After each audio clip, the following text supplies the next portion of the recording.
Sir ఇప్పుడు ఉండేటువంటి BJP AP అధ్యక్షురాలు పురంధరేశ్వరి గారిని మార్చేసి అక్కడ కిరణ్ కుమార్ రెడ్డికో లేదంటే సత్యకుమార్కో ఇస్తారు అనేటువంటి ప్రచారం తాజాగా జరుగుతుంది. దానికి క్లారిటీ ఏమైనా ఇవ్వగలరా? లేదండి, అలాంటిది ఏమి ఉండదండి. ఆవిడ పెట్టి 7 నెలలే 8 నెలలే అయింది. ఆవిడ పనిచేస్తున్నారు, బ్రహ్మాండంగా పనిచేస్తున్నారు. పార్టీ ఎలాంటి నాయకత్వ మార్పు అనేది లేదు. ఎన్నికలకి ఆవిడ నాయకత్వంలోనే వెళ్తాం, దాంట్లో తిరిగేం లేదండి. ఇప్పుడు జనసేన తోటి పొత్తేమో ఏపీలో ఉన్నారు, బట్ తెలంగాణలో మాకు అవును. జనసేనతో పొత్తు లేదని చెప్పేసి ఇక్కడ ఉండేటువంటి బీజేపీ తెలంగాణ అధ్యక్షుడు కిషన్ రెడ్డి చెప్తున్నారు. ఏంటి అసలు మీ ఈ జనసేనతో పొత్తు ఉన్నట్టా లేనట్టా? అంటే ఆంధ్రప్రదేశ్ జనసేన బీజేపీ పొత్తులో ఉన్నాయి. అదే తెలంగాణలో కూడా ఎన్డీఏలో ఉన్నాడు కాబట్టి పవన్ కళ్యాణ్ గారు తెలంగాణలో కూడా 8 చోట్ల పోటీ చేసి మొన్న జరిగిన ఎన్నికల్లో చూశారు మీరు. సో ఫలితాలు ఎలా వచ్చాయనేది పక్కన పెడితే కలిసి పోటీ చేసి ఎన్డీఏ భాగస్వామిగా కలిసి పోటీ చేశాడు. అవును. ఏ కన్ఫ్యూజన్ ఏం లేదండి, కన్ఫ్యూజన్ కానీ ఎలాంటి ఇప్పుడు కన్ఫ్యూజన్ లేదు దాంట్లో. కానీ ఇప్పుడు లేదు, జనసేనతో పొత్తు లేదని అనౌన్స్ చేశారు కదా కిషన్ రెడ్డి. చూద్దామండి, అది జాతీయ నాయకత్వం చెప్తుంది అనమాట ఉందా లేదా అనేది. సో ఎందుకంటే ఇప్పుడు నేషనల్ పార్టీ కాబట్టి. యా, ఆయన షర్మిల చెప్పుండొచ్చు. షర్మిల తాజాగా కాంగ్రెస్ పార్టీలో చేరారు. షర్మిల అవును, కాంగ్రెస్ పార్టీలో చేరినందువల్ల ఆంధ్రప్రదేశ్ లో బీజేపీకి ఎఫెక్ట్ ఉండే అవకాశం ఉందా? మాకేముండదండి. కాంగ్రెస్ బీజేపీ భిన్న ధ్రువాలు దేశవ్యాప్తంగా. ప్రతిపక్షంలో అధికార పక్షంలో రెండు కూడా చాలా చోట్ల పనిచేస్తున్నాయి. ప్రధాన ప్రతిపక్షము ఈ దేశంలో కాంగ్రెస్ బీజేపీకి. అంచేత రాష్ట్రంలో కాంగ్రెస్ కనుమరుగైంది.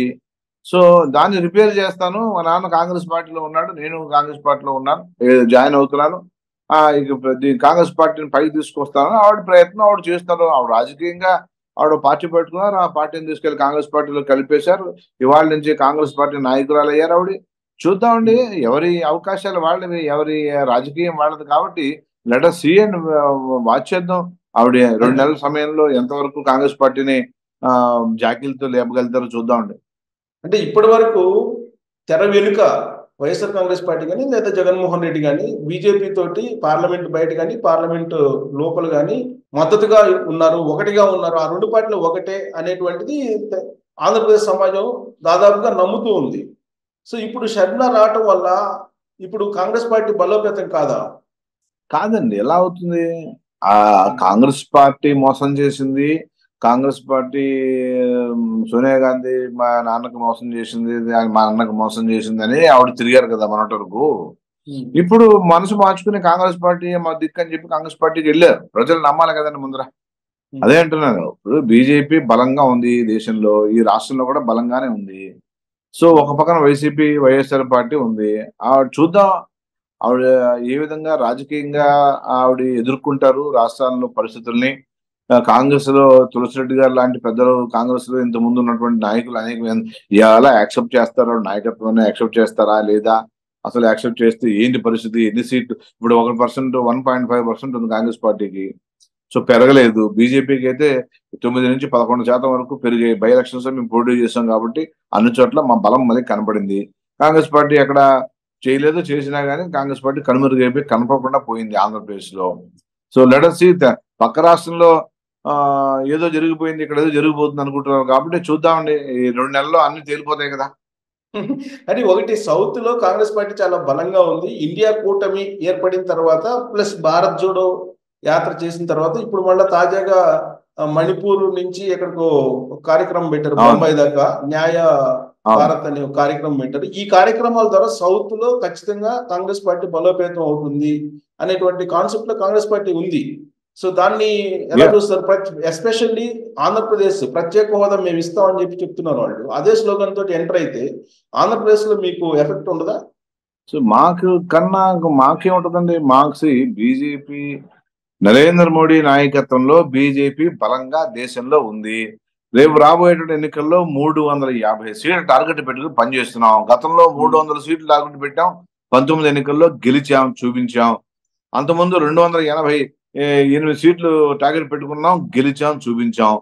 ఇప్పుడు కూడా 350 సీట్లు టార్గెట్ పెట్టుకున్నాం, గెలుస్తాం, హ్యాట్రిక్ కొడతాం. సో మాకు ఏ దశలోనూ కూడా కేంద్ర అంటే లోక్సభ ఎన్నికలు వచ్చేటప్పటికి కాంగ్రెస్ పార్టీ మాకు ఎలాంటి ప్రత్యర్థి కాదు. అని మనం నిరూపణ జరిగింది.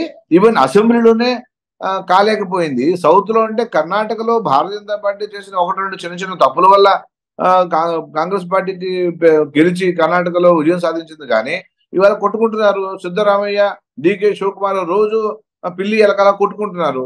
ప్రజలు చూస్తున్నారు. అప్పుడే అరే అనవసరంగా గెలిపించారా బాబా అని. అదే పరిస్థితి తెలంగాణలో కూడా పాపం రేవంత్ రెడ్డి కష్టపడి కింద మీద పడి కాంగ్రెస్ పార్టీని తీసుకొచ్చాడు. మరి అంతవరకు దాన్ని అతన్ని ఉండనిస్తారా? కాంగ్రెస్ పార్టీ ఎప్పుడు ఎవరు మారిపోతారో తెలియదు కదండి. ఎప్పుడు ఎవరు కొట్టుకుంటారో, ఎలాగ ప్రవర్తిస్తారో, అతను రూలింగ్ చేయగలుగుతారా సరిగ్గా? అంతే ఇవన్నీ చూడాలి. కాంగ్రెస్ మాకు చూడండి, ఒక్కసారి గెలిచిన వ్యక్తి బీజేపీ కార్యకర్తగా 30 ఏళ్ళు ఉంటే 30 ఏళ్ళ తర్వాత అతను టికెట్ గెలిస్తే అతను వెంటనే ముఖ్యమంత్రి చేశాం. కాంగ్రెస్ పార్టీ అలా చేసే పరిస్థితి లేదు. వెంటనే లాగేస్తా కుర్చీ. సో తెలుగుదేశంకి ఆ పరిస్థితి లేదు. తెలంగాణ మన కేసీఆర్కి ఆ పరిస్థితి లేదు. వైసీపీకి ఆ పరిస్థితి లేదు. బీజేడీకి ఆ పరిస్థితి లేదు. ఏడీఎంకి లేదు, డిఎంకేకి లేదు. ఏ రాజకీయ పార్టీకి కూడా బీజేపీ చేసేటటువంటి రాజకీయం అంటే బీజేపీ చేసేటటువంటి ప్రజల యొక్క అంటే కార్యకర్తలకు వాల్యూ ఇవ్వడం కానీ చిన్న చిన్న ఇళ్ల నుంచి అంటే చాలా చిన్న చిన్న బ్యాక్గ్రౌండ్ నుంచి వచ్చినటువంటి ఏ బ్యాక్గ్రౌండ్ లేనటువంటి వ్యక్తులకి ముఖ్యమంత్రులు చేయడం, స్పీకర్ చేయడం, దేశంలో అత్యున్నత పదవులు ఇవ్వడం అది బీజేపీ యొక్క ప్రజల party. BJP for the people అనేది కనబడుతుందండి. వేరే కాంగ్రెస్ పార్టీ ఇది చేయాలంటే కొన్ని జన్మలు ఎత్తాలా. మరొకటి కూడా వినిపిస్తుంది మహారాష్ట్రలో చూసిన తర్వాత, మరొకటి కూడా వినిపిస్తుంది కదా, మహారాష్ట్ర కానీ దాదాపు 12 రాష్ట్రాల్లో మీరు ప్రభుత్వాలు ఏర్పాటు చేశారు గందరగోళం చేసి. సో అది సపరేట్ కాన్సెప్ట్. ఇప్పుడు ఆంధ్రప్రదేశ్ లో అసలు వైసీపీకి బీజేపీకి మధ్య బంధం ఉన్నట్ట లేనట్ట? లేదండి, అలాంటి బంధం లేదు. రాష్ట్ర ప్రభుత్వము కేంద్ర ప్రభుత్వం సంబంధించిన బంధం తప్పించి బీజేపీ వైసీపీ ప్రధాన శత్రువు. బీజేపీకి రాష్ట్రంలో తెలుగుదేశం ఎంత శత్రువో వైసీపీ కూడా అదే శత్రువు. కమ్యూనిస్టులు ఏ విధంగా శత్రువులో అదే విధంగా శత్రుత్వం ఉంది. ఎలాంటి పొత్తులు కానీ ఎలాంటివి కానీ లేవు. జగన్మోహన్ రెడ్డి కొనసాగడానికి కారణం ప్రధానమంత్రి నరేంద్ర మోడీ అండే అని చెప్పి అనే వాళ్ళకి ఏం చెప్తారు? సరే, ఎలా అవుతుందండి? ఇప్పుడు గత కాంగ్రెస్ ప్రభుత్వం పెట్టిన కేసులు, ఆ కేసులన్నీ కోర్టులో ఉన్నాయి. కోర్టులకి మాకు సంబంధం ఏముంటుందండి? అదన్నా మేము పెట్టిన కేసులు అయ్యి మేము పెట్టినవి కాదు కదా. కోర్టులో ఇప్పటికీ నడుస్తున్నాయి, వాదోపవాదాలు జరుగుతున్నాయి. ఇప్పటికీ కోర్టుకి ఆయన తీసుకున్నాడు, ఏమంటారు దాన్ని, లాయర్లు పంపించి కోర్టుల నుంచి దాన్ని తీసుకుని నడిపిస్తున్నాడు ఆయన. అంచేత కోర్టులకి జ్యుడిషియరీ సిస్టమ్ ఈజ్ డిఫరెంట్. మీ అందరికి తెలుసుందే కదా. కొత్తగా ఈ దేశంలో ఏ మార్పులు జరగలేదు కదా. సో జ్యుడిషియరీ సిస్టమ్ ని మనం విమర్శించడానికి లేదు కానీ, బట్ నరేంద్ర మోడీ గారి అండతోటే ఆయన బయట ఉన్నారు, లేకపోతే బయట ఉండరనే కదా అందరూ అనుకునేది. ఇవన్నీ రాజకీయ విమర్శలు, పనులు చేసే రాజకీయ విమర్శలు సార్ ఇవి. ఇవన్నీ నిజం కాదని ప్రజలకు తెలియదా చెప్పండి? ప్రజలకు నిజంగా ఇలాంటి పనులు చేస్తుంటే బీజేపీ అన్ని రాష్ట్రాల్లో బీజేపీకి ఎందుకు పట్టం కడతారండి? నార్త్ ఈస్టర్న్ క్రిస్టియన్ స్టేట్స్ లో బీజేపీని దిగ్విజయంగా జరుగుతుంది. గోవా క్రిస్టియన్ స్టేట్ మేజర్, అలాంటి 70% గోవాలో బీజేపీకి ఓటేశారు. సంగీత కుల మతాలకు అతీతంగా సబ్కి సాత్ సబ్కి వికాస్ నినాదం ఏదైతే మోడీ ఇచ్చాడో, మోడీ భరోసా తోటి, మోడీ మీద ఉన్న భరోసాతో రాష్ట్రంలో కూడా గెలుస్తాం, దేశంలో మళ్ళీ గెలుస్తాం. అంచేత ఎలాంటి భయాలు లేవు సార్. 2019లో జగన్మోహన్ రెడ్డి గెలవడానికి బీజేపీ తెర వెనుక బాగా అండగా ఉంది, నిలబడింది, అందుకే గెలిచాడని చెప్పి అంటారు. లేదు, అసలు బీజేపీ అప్పుడు ఇండిపెండెంట్ గా బీజేపీ పోటీ చేసింది, మీ అందరికీ తెలుసు. సరే, ఓట్ల శాతం తక్కువ వచ్చినప్పటికీ కూడా మేము ఇండిపెండెంట్ గా పోటీ చేసాం. మమ్మల్ని కాదనుకుని తెలుగుదేశం ఇండిపెండెంట్ గా పోటీ చేసింది. ఎవరెవరు ఎక్కడ ఎలా పోటీ చేశారో మనం చూసాము. సో చేత ఎలక్షన్స్ ఫెయిర్ గా జరిగితేనేమో ఈ అబ్బాయి అదేదో జరిగిపోయింది అంటున్నారు. ఎలక్షన్ లో ఫెయిర్ గా మేము ఓడిపోతేనేమో అబ్బో సూపర్ గా బీజేపీ కరెక్ట్ గా ప్రజాస్వామ్యం గెలిచింది అంటారు. ఏందండి నాకు అర్థం కాదు.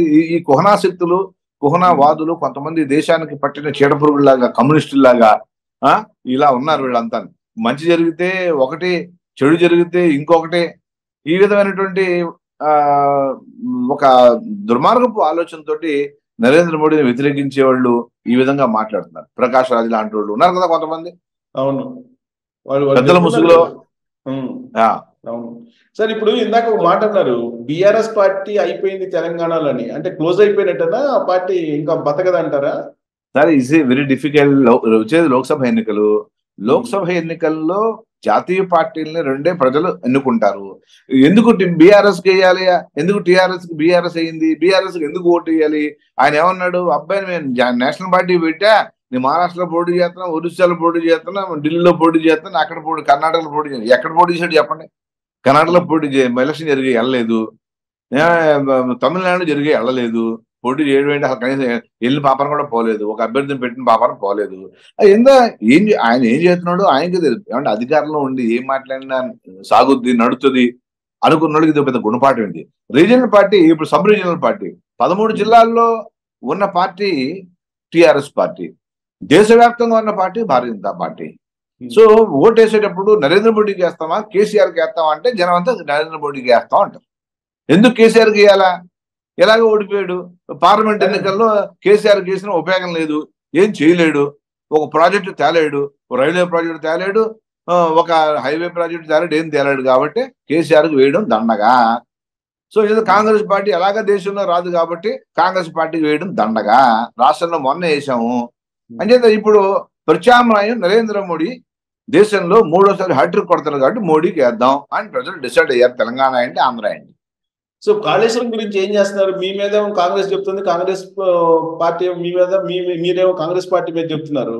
మరి కాళేశ్వరం ప్రాజెక్టు సంబంధించి ఏం చేస్తారు? ఆల్రెడీ కంప్లైంట్స్ ఉన్నాయి సిబిఐ దగ్గర కానీ అంతర్ దగ్గర. చర్యలు తప్పనిసరిగా తీసుకోవడం జరుగుద్ది కేంద్రం నుంచి. రాష్ట్ర ప్రభుత్వం మొన్న నెల వచ్చి వాళ్ళు ఏం చేస్తారో చూద్దామండి. దానికి మీద మేము ఫస్ట్ వెళ్ళి చూడటము, దాని మీద ఫస్ట్ మొట్టమొదటిగా భారతీయ జనతా పార్టీ రియాక్ట్ కావడం, దాని మీద ఫస్ట్ నుంచి చెప్తూ వస్తున్నాం మేమే. ఈ కాళేశ్వరంని అతను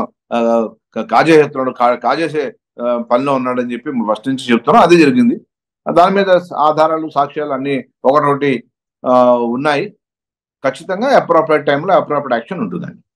సో ఉదయం నుంచి కూడా ఢిల్లీ సీఎం కేజ్రీవాల్ అరెస్ట్ చేయబోతున్నారు ఈడీ అని చెప్పి అంటున్నారు.